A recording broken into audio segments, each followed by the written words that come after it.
All right, check it out, guys. This is my LOSI DBXL. This is an old machine I've had tucked away under one of my workbenches for quite some time, and you will see that this machine is a little bit on the tattered side. Yeah, put away a little bit on the grungy side. The boots are kind of getting old, and the rubber on them's drying out. This machine saw plenty of track time. Now, I do have the top cover, of course. This is down here. I did have to pair it up to my Futaba 4PX today because I didn't have a receiver in here after all this time.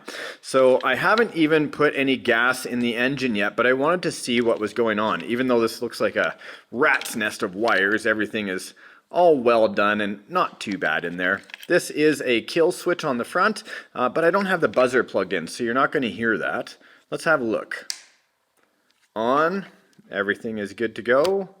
When I move the steering servo, looks good. And throttle. Aha, look at that. That's not me doing that. See, look at nothing. Same on the steering, watch this.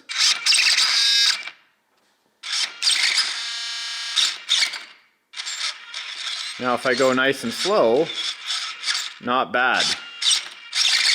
But any kind of movement or slip of the trigger finger or steering finger causes it to glitch.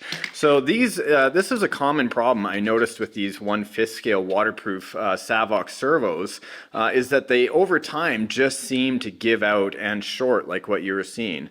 Now, ironically, the only thing I have on hand are 2 more of these servos that I've had in my bench for a long time in preparation.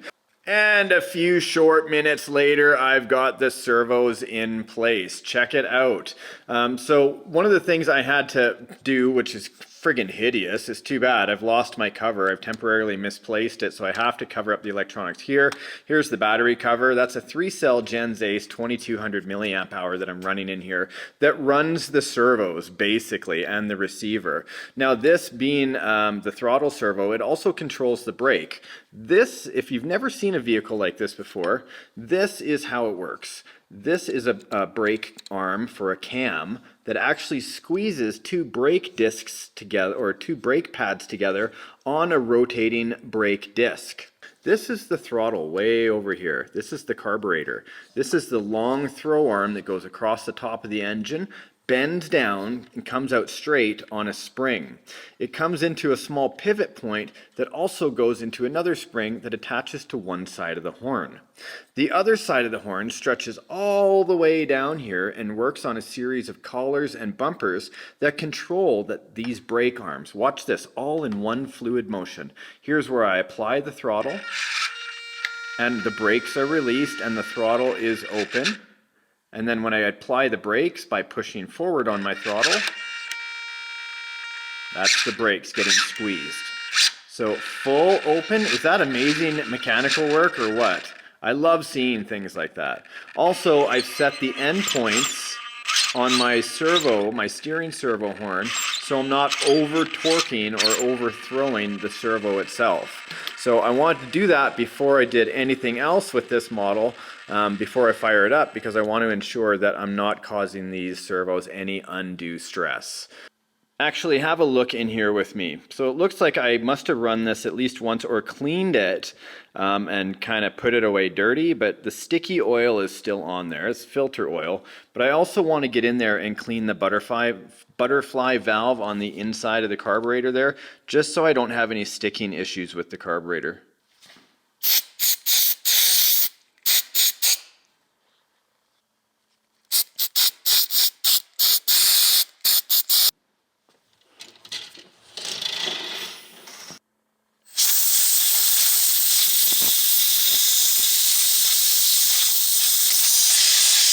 Now, I did a lot of shopping at DDM back in the day when I was doing a lot of 5th scale stuff, and I picked up this RCMK air filter for my DBXL, and I think this is a good opportunity just to switch across. And here is a look at a carburetor in case you have never seen one before. It's gonna blow! Then it's a simple bolt-on with 2 screws, one on either side, that goes straight through the carburetor, and this is the mount for the filter itself. Just going to take my filter here, all of the above, and stick them in a plastic bag. This is the foam filter oil that I'm going to use today.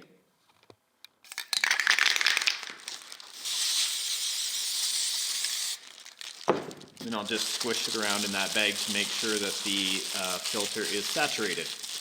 Nice and easy, the filter goes on just like that, and line it up and put a pin in place. This is an inside-out outerwears, as it's called. What it is basically is a third level of protection, just an outside breathable fabric that tries to keep a lot of that dust on the outside, but still allowing the engine to get the airflow through the air filter. And a few minutes off camera, check it out. This thing is all shined up and ready to rock and roll. I went in with a dry spray, a lithium-based spray, to every moving point and joint, for example, in the suspension, also down into the bearings area, into the hinge points and the sway bars and everything, backing all the way through to the drive shafts and into the front. I'm not going to go ahead and use grease, like an open grease in this, because the type of soil I have here is very corrosive. It gets into those drive cups and it just starts chewing things. So anything to prevent or repel dust, I'm on that. Up here, let's talk about fuel. This is a 93 octane fuel.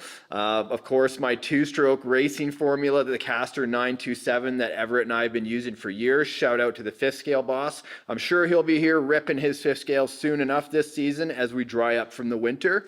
Look at this. This is my quick mix bottle. Pretty simple. It's a measuring bottle, a whole bunch of different measurements on here for if you want different mixes. So here's 24 to 1, 32 to 1, 40, 50, and 100 to 1.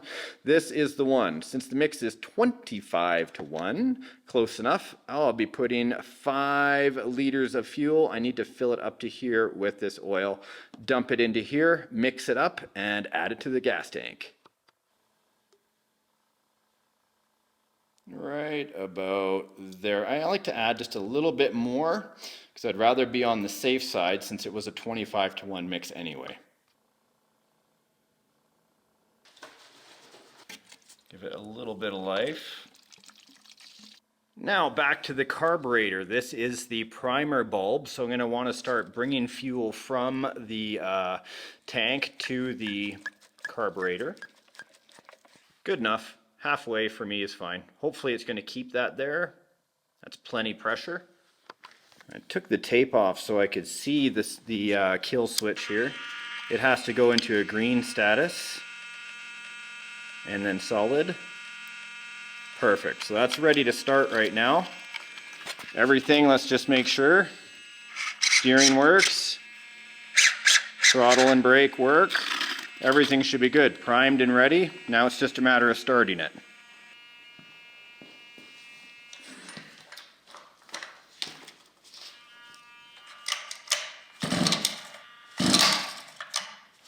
I just want to get that fuel in there.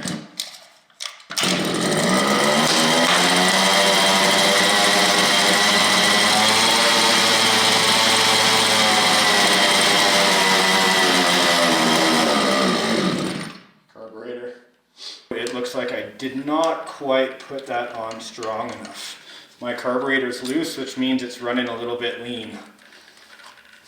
So weird. It was these bolts that were supplied with the filter that were just about, maybe a half or a quarter inch too long. I had to cut them down, and then I was able to fit the filter back on there. I didn't notice that they were just a little bit too long and the carburetor wasn't cinched up. So let's try that again.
great to get out and stretch the legs.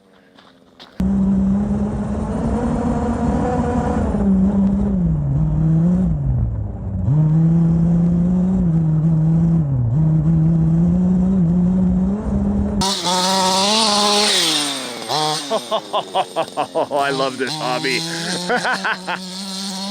Yeah! Looks great with those wheels on. Woohoo!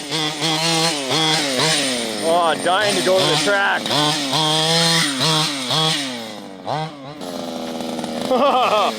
I got a lake. I won't be taking it in there. Everything's still pretty soft from all the snow melt. Let's leave it right here. We'll go up on my driver's stand here. Oh, this is just all thick mud. Holy cow, it's even shiny. I'm gonna have to hit this with super speed.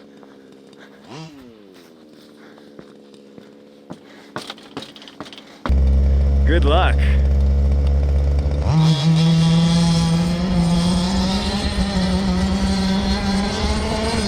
Nice, not bad. Still, oh, it's pretty wet in there. Oh, you can hear the engine bogging just a bit.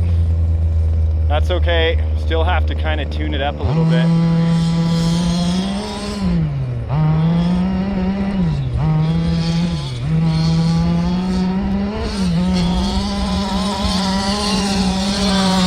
Yeah, it needs tuning. Plus, whenever you get those heavy mud tires, that's going to be an issue.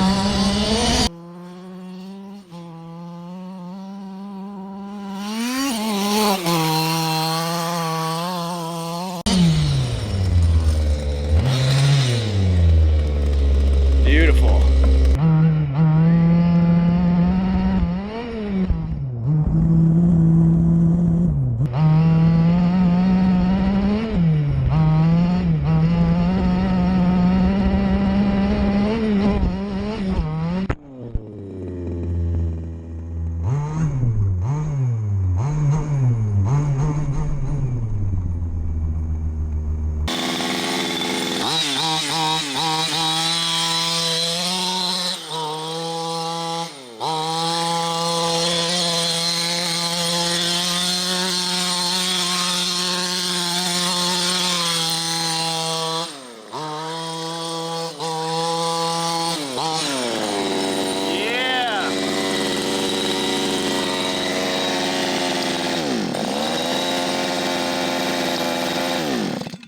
What a brilliant day. I gotta tune the engine. Obviously it's a little bit too wet for fifth scale still, but we love our mud, don't we?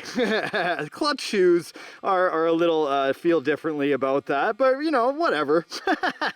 There you go, guys. We had a great day. Hopefully you enjoyed watching the video, and we'll see you in the next episode of RC Adventures. Now get outside and have fun with RC. You know I always do. Bye-bye.